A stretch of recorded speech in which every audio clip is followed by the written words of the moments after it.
Good news para na punti sa mga tao nga angay makahibalo ug makadungog bahin sa pulong. So, ang pulong anhita sa gingon nila Bible o Biblia. So, ang Biblia usa man gid siya ka sinulat sa tao. Alang-alang ang Ginoo ang nagsulat, dili ang Ginoo ang tao ang nagsulat. So, basin sa inyo ha, nga moingon mo giangko nako dili nako ang puno ni kay di ni ako usay gid na siya ang pinaka main point, pinaka sentro nga panabot para sa usa ka tawo nga ang ilang gigamit nga Biblia usa lamang siya ka pamaagi sa ilahang kaugalingon. So unsaon man gyud nila pagsabot niining maayong balita nga angay nilang madungog. So daghan ang nagsumpaki, naglantugi, nag-away o niabot nisantok na sa pinatyanay o sinumbagay, nisantok na sa ilahang kaugalingon nga kaugalingon na nilang panabot o baruganan. So unsaon man nga makakuha sila niini nga mga panabot para sa ilang kaugalingon. So sa diha nga ang ilang pagbasa usa lamang magsulti sila sa usa lamang sa bersikulo apan dili nila makuha ang katibukan. Mula siya ang problema sa ilang kaugalingon. Nagbase lamang sila sa theory o kanang mga sinulat lamang ang ilang gibasihan apan wala nila basihi ang realidad. So ang reality o ang mahitabo sa imong kaugalingon. So munang dili nila masabtan nganong kini sila nganong wala sila magamhan o nakadawat sa espiritu sa Ginoo. Ang Ginoo dili mamatay. Munang usa, dili mapatay nimo ang Ginoo kay ang Ginoo espiritu man. So usa gid na siya nga dakong kalisang sa ilang kaugalingon o dakong pangutana sa ilang kaugalingon nga dili nila kasabtan. So unsaon man gyud para sa ilang kaugalingon. So kanang giingon kini pagbasa niini nga ginaisip nila nga ang tao mo ang Ginoo. Apan dili ang ngalan sa tao gihatag sa Dios aron ipailan niya ang espiritu sa Ginoo. So kana siya usa na siya ka pamaagi nga dapat nilang masabtan diha kang propeta Isaiah nga nag-ingon nga nay usa ka bata mataw og siya paganganlan. So kana pa lamang literal na gyud na siya nga nay usa ka bata na tao uban kaniya ang Dios. So uban kaniya ang Dios. Nay usa ka bata paganganlan nga paganganlan. So daghan ang iyahang pangalan kay gitawag siya og Emmanuel, gitawag siya og Ginoo, gitawag siya og Dios sa mga tao nga ang bata naguban raman ang Dios kaniya. So muna siya ang pagsabot. Dili na nila putloon lamang sa gamay apan dili nila makuha ang katibukan. Muna siya ang gitawag og error sa ilang kinabuhi. Kay dili man nila masabtan. Kay moingon sila naguban sa ila ang Dios apan nagpaabot sa pagbalik sa Dios. So mo po nang wala nila masabtan. Unsaon mo gyud nga makuha og matukib nila ang matuod kay mao kanang pinaka-importante sa tao.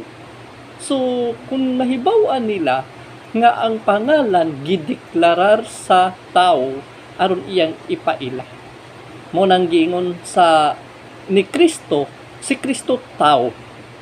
So hinulma siya sa Ginoo kay gihulma sa balaang espiritu sa tiyan ni Maryam o Maria.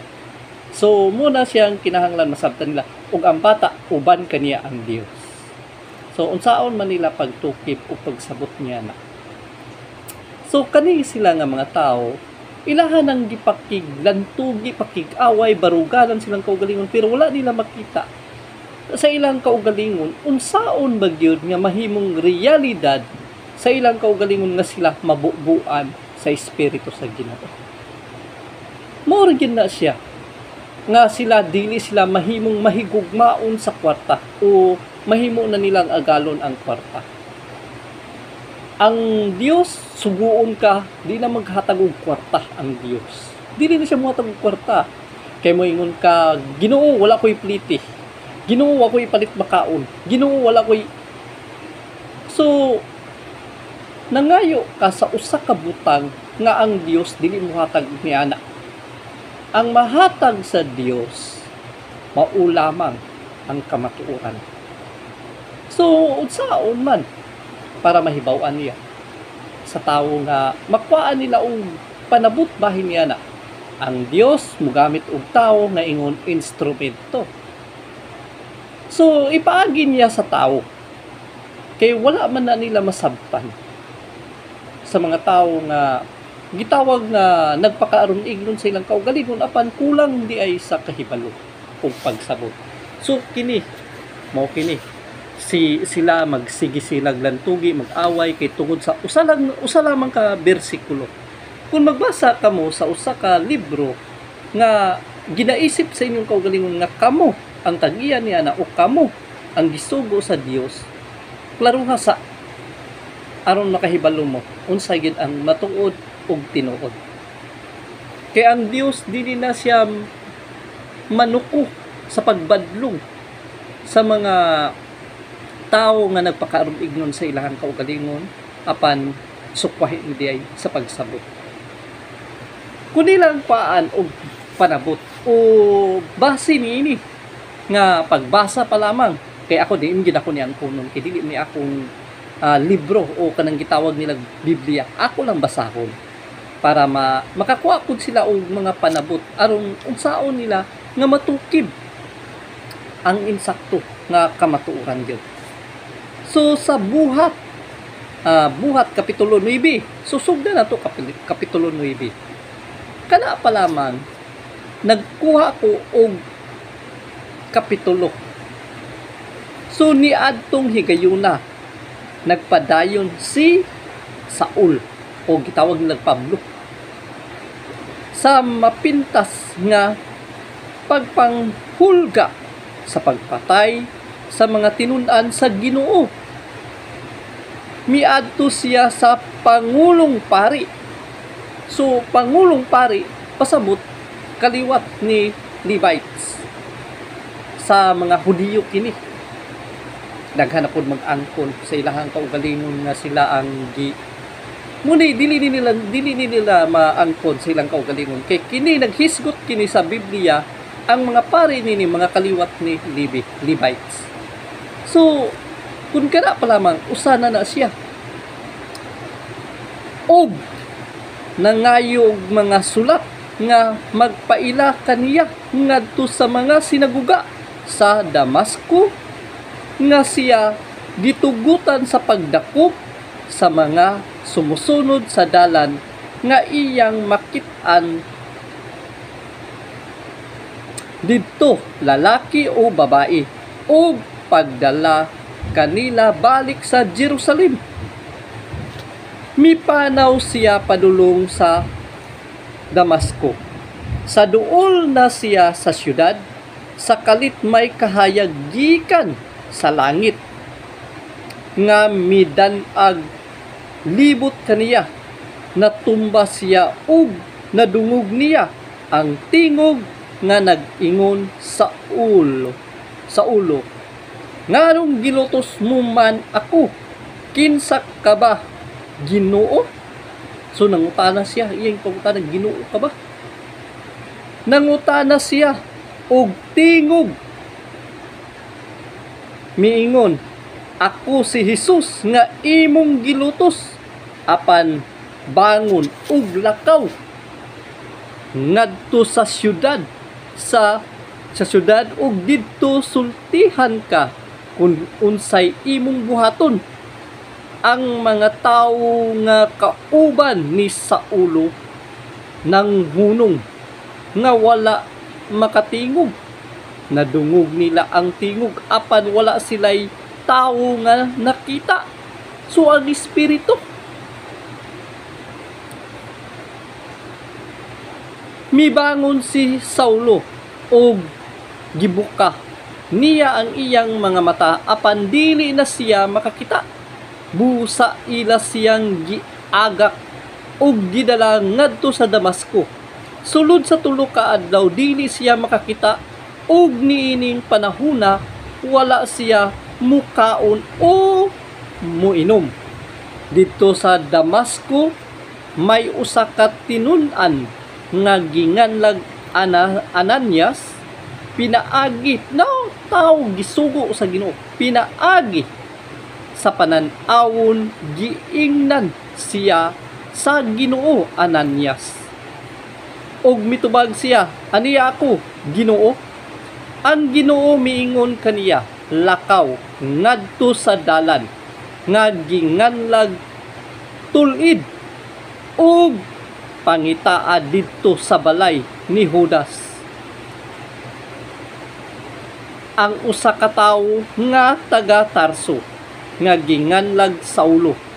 Nagampo siya ug sa panan-awon nakita niya ang usa ka tawo nga ginganlag Ananias nga misulod ug unya mipandong kaniya sa iyang kamot aron makakita siya pag-usab.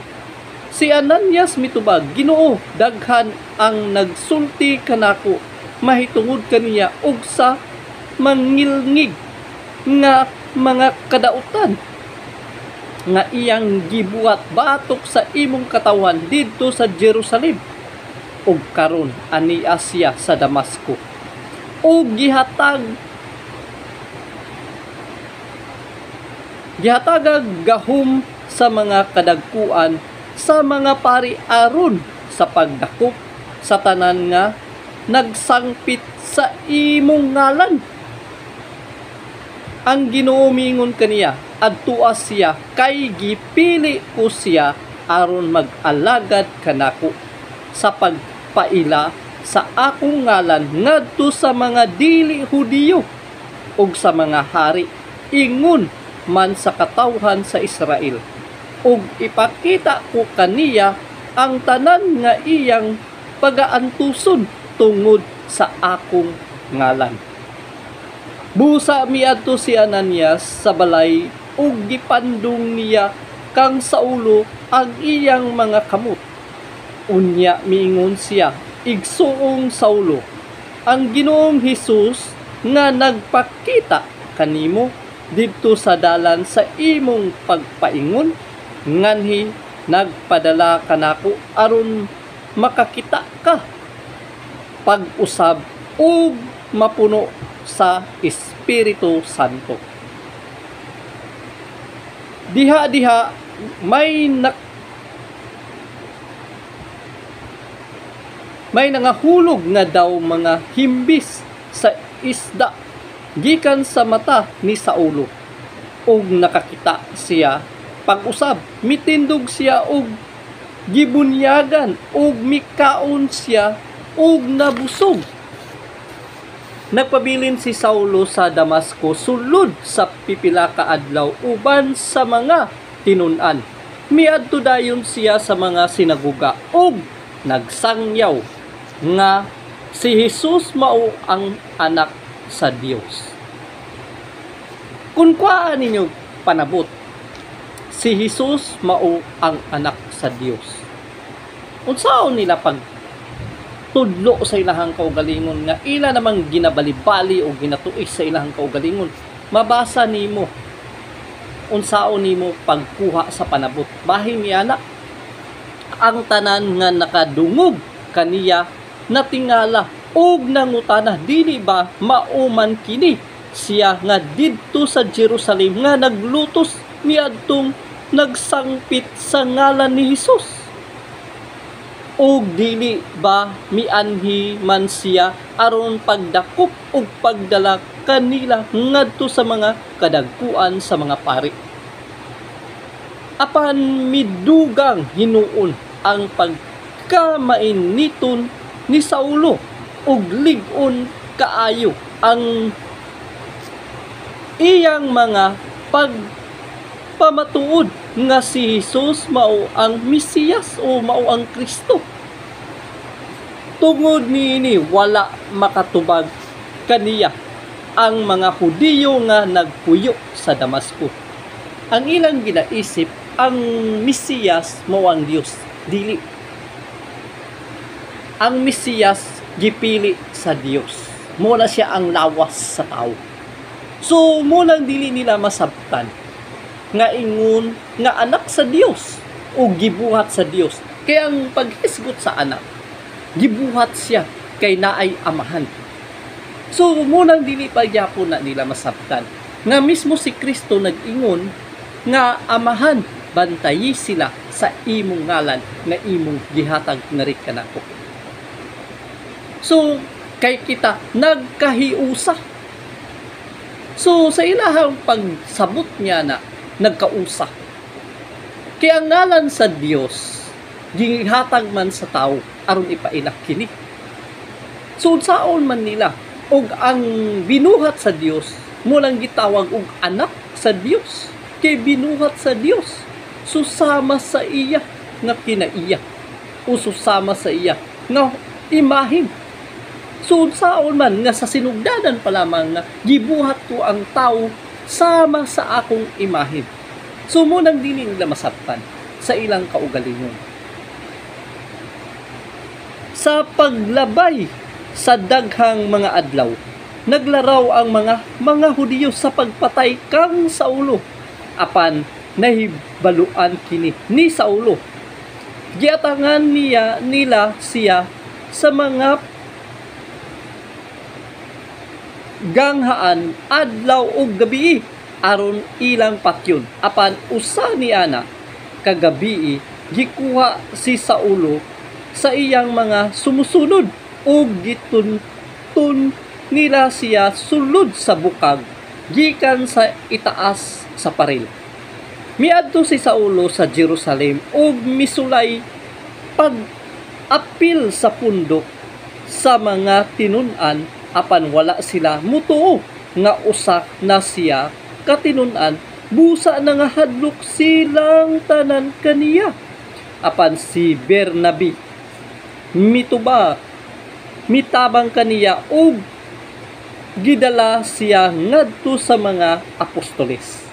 Gisaysay sila ni Bernabe mahitungod sa pagkakita ni Saulo sa Ginoo didto sa dalan ug nga nakigsulti kaniya ang Ginoo. Iya usab silang gisuginlan sa maisugon nga pagwali ni Saulo sa ngalan ni Jesus didto sa Damasco.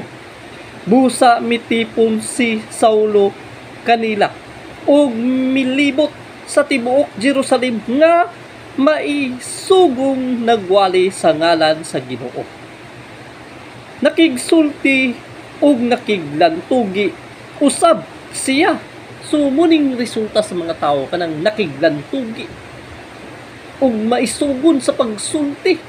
Apan unsa may makuha nila sa ilang kaugalingon sa pakiglantugi apan dili nila masabtan ang mga pulong.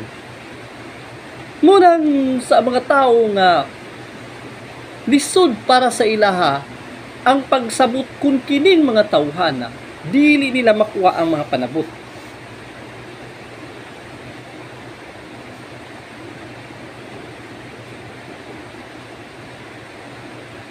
Nakiglantugi usab siya sa mga Hudiyo, o nga Grigo o pinulungan. Apan nangita sila paagi sa pagpatay kaniya. Sa pagkasayod ni sa mga kaigsuunan, gidala nila si Saulo ngadto sa Cesarea o gipaadto sa Tarso. Busa ang simbahan sa tibuok Judea ug sa Galilea ug sa Samaria nakabaton gayud ug kalinaw ug nalig-on sa nagkinabuhi sila nga mahadlokon sa Ginoo nga tinabangan sa Espiritu Santo. Midaghan ang sakop sa simbahan. Miadto si Pedro sa tanang dapit ug usa ni ana kahigayon miduaw siya sa katawhan sa Dios nga nagpuyo sa Lida. Didto nakita niya si Inias nga paralitiko nga wala makabangon sulod na sa 8 ka tuig. Unya si Pedro miingon kaniya, Inias, giayo ka ni Hesukristo. Busa bangon og hipusa ang imong higdanan. Diha mi bangon si Inias. Nakakita kaniya ang tanang mga tawo nga nagpuyo sa Leda ug sa Sharon ug nangakabig sila ngadto sa Ginoo. Sa Jopa diha usa ka babayi nga tinun-an nga ginganlag Tabeta nga sa Griego pa Dorcas. Kanunay siyang nagbuhat og maayo og nagtabang sa mga kabus. Niadtong higayuna nasakit siya ug namatay. Gihugasan nila ang iyang patayng lawas ug gihaya didto sa usa ka lawak sa itaas. Ang Jopa dili kaayo layo sa Leda ug sa pagkadungog sa mga tinun-an didto sa Jopa nga si Pedro didto sa Leda. Nagsugo silang 2 ka tawo sa pagpahibalo kaniya nga paadtuon siya sa Jopa sa labing madali. Busa mikuyog si Pedro kanila ug sa pag-abot niya gidala siya ngadto sa lawak sa taas unya gialilirungan si Pedro sa tanang biyuda nga naghilak ug ilang gipakita kaniya ang mga bisting ug mga kuko nga gibuhat ni Dorcas. Sa buhi pa siya. Gipagula ni Pedro silang tanan gikan sa lawak ug miluhod siya ug nagampo. Unya giingnan niya ang patay. Tabeta, bangon ug gibuak sa babayi ang iyang mga mata. Ug sa pagkakita niya kang Pedro, milingkod siya. Unya gigunita ni Pedro ang kamot sa babayi ug gipatindog. Unya gitawag niya ang mga magtotoo ug ang mga byuda ug iyang gipakita kanila si Dorcas nga buhi na. Mikaylap sa tibuok Jopa ang balita. Mahitungod niini ug daghang tao ang mituo sa Ginoo. Sa Ginoo mituo dili sa tao. So si Pedro nagpabilin sa Jopa ug pipila ka adlaw uban kang Simon nga tigpatigayon og panit. May usa ka tawo sa Cesarea nga ginganlag Cornelio nga kapitan sa kasundaluhang Italyano. Si Cornelio usa ka tawo nga relihiyoso ug ang tibuok niyang banay nagsimba sa Dios. Dako siyang nahimo sa pagtabang sa mga kabus ug kanunay siyang nagampo sa Dios. Mga alas 3 sa hapon nakita niya klaro sa usa ka panan-awon ang anghel sa Dios nga miduol kaniya ug miingon, Cornelio. Mitutok siya sa anghel uban ang kahadlok ug miingon, unsa man sir? Ang anghel mitubag, ang imong mga pag-ampo ug mga buhat sa kaluoy gidawat sa Dios. Og nahinumdum siya kanimo ug karon paadtua sa Jopa ang pipila ka tawo ug ipakuha nila si Simon nga ginganlag Pedro. Atua siya mag-abot sa balay ni Simon. Magpapanit nga nagpuyo duol sa dagat. Unya sa pagpahawa na sa anghel, gitawag ni Cornelio ang duha sa iyang mga sulugoon ug usa ka sundalo nga relihiyoso nga usa sa iyang mga sinaligan.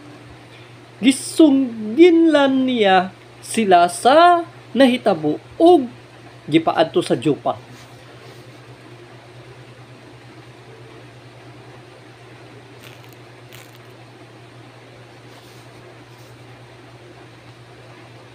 Pagkasunod adlaw sa may kaudtuhon, samtang sila nagpaingon ug nagpaduol sa Jopa, misakay si Pedro sa atop sa balay aron sa pag-ampo. Gigutom siya. Kung kini ilahang kuan og panabot, gigutom siya og buot mukaon apan samtang gihikay pa ang pagkaon, nakakita siya panan-awon. Nakita niya ang nabukas ang langit ug may gituntun nga ingon sa usa ka dakong panapton nga gihiktan sa upat ka eskina.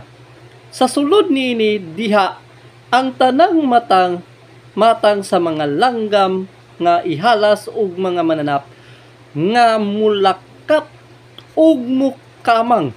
Unya may tingog nga miingon kaniya, "Hala Pedro, pag ihaw og kaon."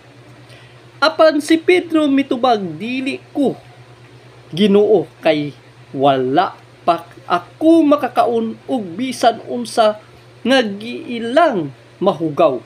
Ang tingog miingon kaniya, "Pag-usab, ayaw isipa nga mahugaw ang bisan unsa nga gihinluan na sa Dios."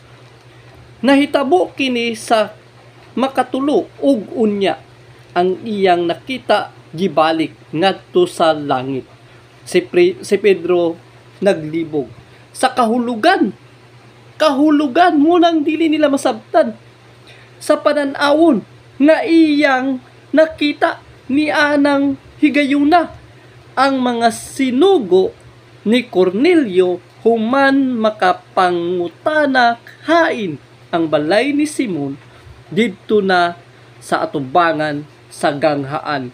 Misangpit sila ug nangutana, "May nagpaabot ba dinhi nga ginganlag Simon Pedro?" Nagapadayon pa si Pedro sa pagpamalandong sa kahulugan sa panan-awon. Sa dihang miingon kaniya ang Espiritu, ana ay tulo ka tawo nga nangita kanimo, busa kanaog dayon ug ayaw pagpanuko sa pagkuyog kanila, kay gipaanhi ko sila. Busa mikuyog si Pedro ug miingon sa mga tawo, "Ako ang inyong gipangita. Nganong nanganhiman kamo?" Sila mitubag, "Gipaanhi kami ni Kapitan Cornelio. Siya maayong tawo ug nagsimba sa Dios ug gitamod pag-ayo sa tanang mga Hudiyo. Gisugo siya sa usa ka anghel sa pagdapit kanimo sa pag-adto sa iyang balay aron makapamati siya sa imong isulti." Gipadayon ni Pedro ang mga tawo ug didto niya sila pakatulga ni adtong gabihiuna. So kada pa lamang usa na siya ka panabot. Muna siyang gingon, nakita nimong pananawon kay sa panahon sa mga Hudiyo, ang mga Hudiyo dili mo tampo sa mga tao nga dili Hudiyo. Munang dili nila masabtan, muna siyang giingon sa Ginoo nga gihinluan sila. susama gipakasama sila sa mananap. So unsaon man nila nga kay giisip nga ang tao nga dili Hudiyo usa siya ka mahugaw o makasasala sa atubangan sa Dios apan ang Dios ra gyud ang makapasaylo niya na. Mo lang dili pa gyapon nila makuha nga mga panabot. Kay ila lang giisip literal apan panan-awon. Apan giisip ni Pedro sa iyang kaugaling unsay pasabot sa panan-awon o kahulugan. Mo lang dili gyapon na nila maktukib hantud karon sa ilang kaugalingon. Ang gikinahanglan sa Ginoo ang imong kaugalingon ayaw ipakisama nga ikaw limpyo apan usa di ay ka kahugaw. O ikaw nag-isip ka nga imong ginaisip ang laing tao nga makasasala o hugaw nga dili ka pwede muhikap kanila o musulti o mutudlo kanila. Mao kanang dili gyapon na nila masabtan. Kunila ng kuhaon, nag-iisip nila sa ilang kaugalingon nga sila luwas ug ang laing mga tao dili luwas.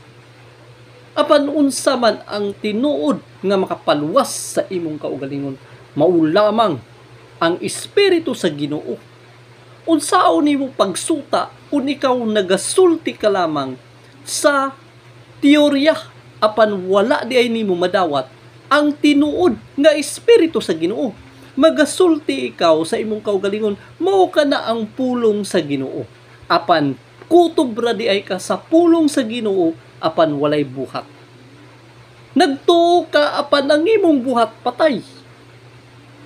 Mao nang dili gihapon na nila masabtan unsa bagayud kaimportante sa kaugalingon sa tao aron masuta niya.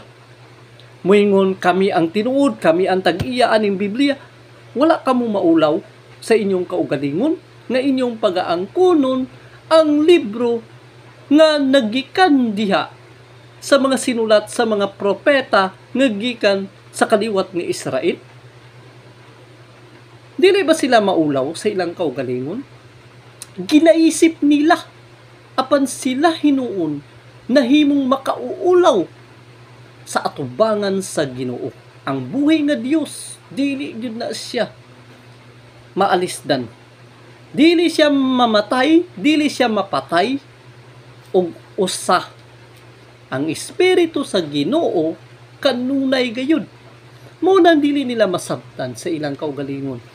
Kung sila nagakutlo lamang sa usa ka bersikulo apan dili nila makuha ang katibuk-an kay tungod nagbutang sa ilahang kaugalingon ang babag niini nga dili nila masabtan og labi na ang dakong babag sa ilang kaugalingon giingon garbo.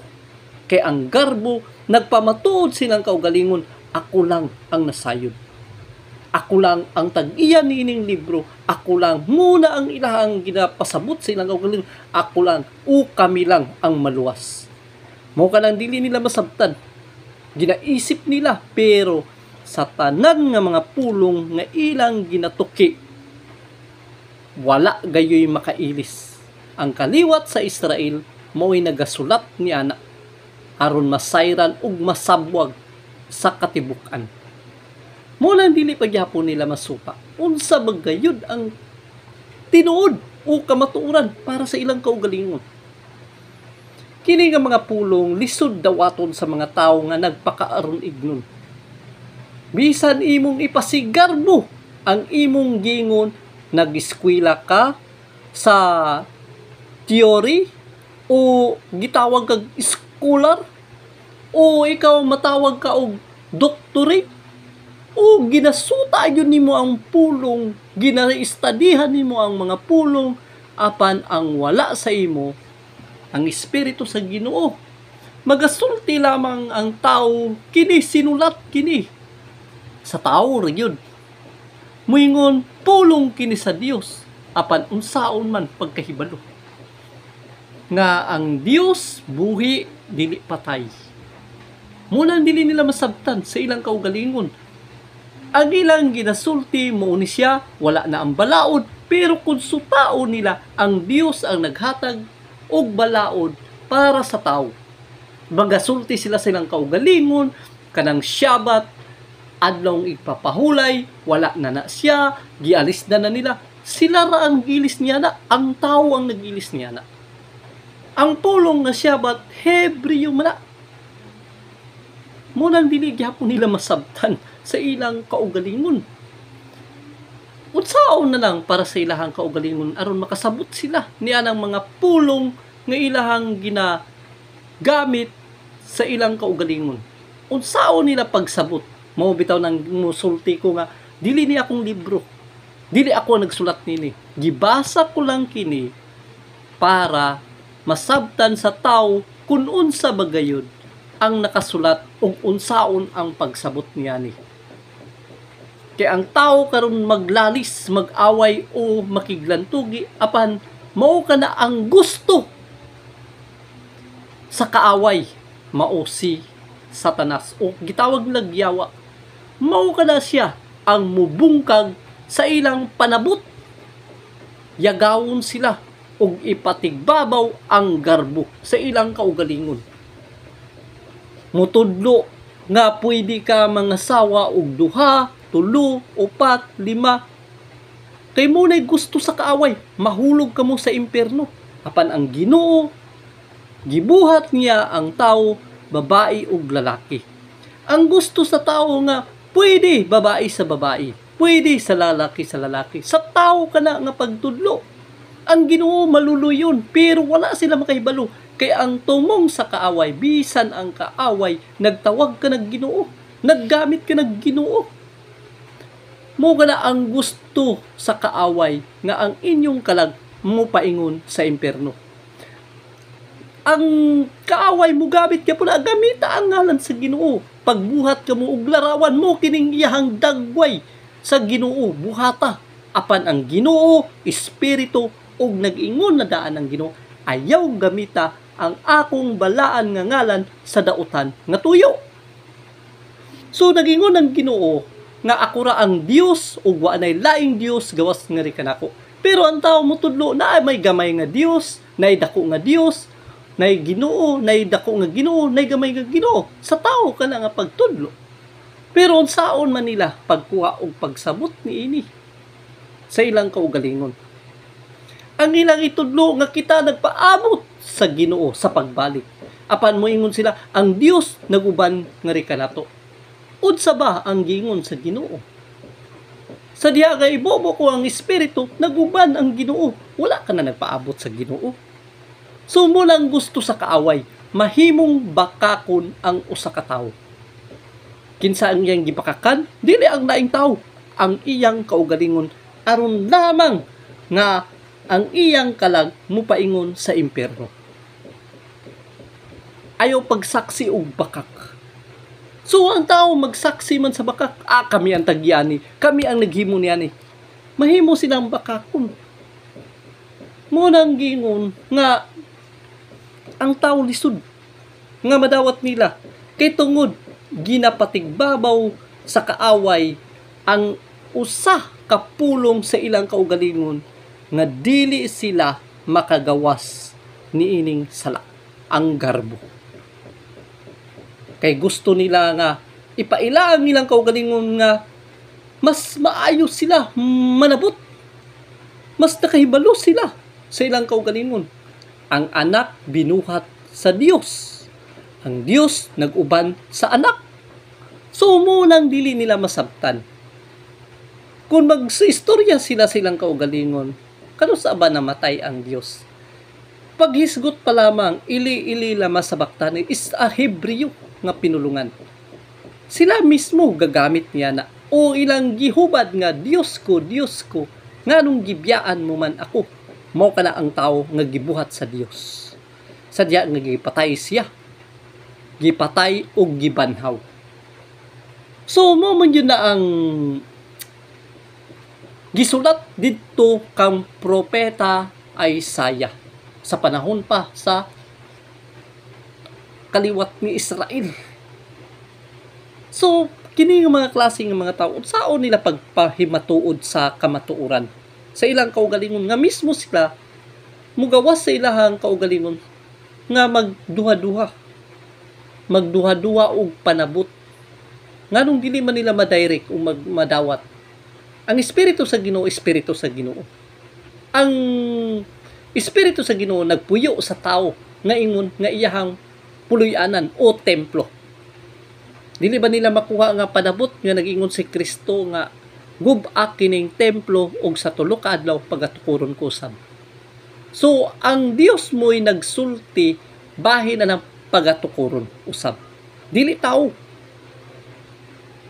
So unsaon man nga daan naman nag-ingon gub-a kining templo sa Dios og pagatukuron usab sa tulo ka adlaw. So unsaon man nila makuha na nila nga panabot? Sila nagtan-aw sa ilahang kaugalingon unsa apan dili nila masabtan ayaw pagbuhat pero makig-away sila sa ilahang kaugalingon nga panabot. So lisod kaayo. So bisan unsaon dili man gyud na sila magpapildi. Walay nidaog sa pakiglantugi. Ang nidaog lamang atubangan sa Ginoo. Dili sa iyang isig katawo. Munang dili pa gyapon na nila masuta o masabtan. Kanusa pa sila makahibalo ug makasabot niya na. Kay sa gingon pa sa Ginoo, kung ikaw anakay anak, ang imong anak mubiya kanimo og siya makig-ipon og siya mahimong usa ka pamilya. Dili pa gyapon na nila masabtan sa ilang mubiya ang anak diya sa ginikanan ug siya magpundar siya ha. Apan wala man nila tudloy ang ilahang mga anak kung sila makigminyo kinahanglan ana ay puloy-anan ang ilahang anak pag-abot sa panahon. Wala na nila tudloy. Kay tungod gibaliwala nila unsa ang kamatuoran. Gibaliwala nila sa ilang kaugalingon kay mao ka ng gusto sa kaaway.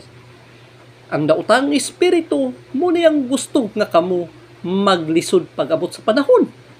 Mao ka nang gingon nga mintras ang inyong mga anak tudloy og pantuna nga ingon nga mahinadlukon sa Ginoo. Apan kung dili nimo tudluan kung ikaw ginikanan, ang imong anak walay kahadlok sa Ginoo. Mula magsupak-supak. Mula sila nga galikay sa kamatuoran. Kay tungod ang ginikanan, wala muhatag og kahadlok sa ilang anak diya atubangan sa Ginoo. Kay mismo sila wala man gyud makasabot ug makahibalo unsa ang tinuod nga kamatuoran. Mao lang dili nila masabtan. Kay kini nga mga tawo unsaon man pagdala niini sa ilahang kaugalingon. So hinaot nga kini nga mga pulong makakuha sila og mga panabot niini. Kay ang tao nagapangita og kamatuoran apan ginasalikway nila ang kamatuoran. Kay mas gusto nila nga magpuyo sila dinhi sa bakak. Kay mao man gid ang gusto sa kaaway. Ang matagsatag sa kanila pagalaglagon sila pinaagi sa ilang desisyon nga maingon nga mopaingon sa impyerno. Sila ra ang nagtugot niya na. Hinaot nga kini nga mga pulong makadugang ug makapahatag og tin-aw sa inyong kaugalingon.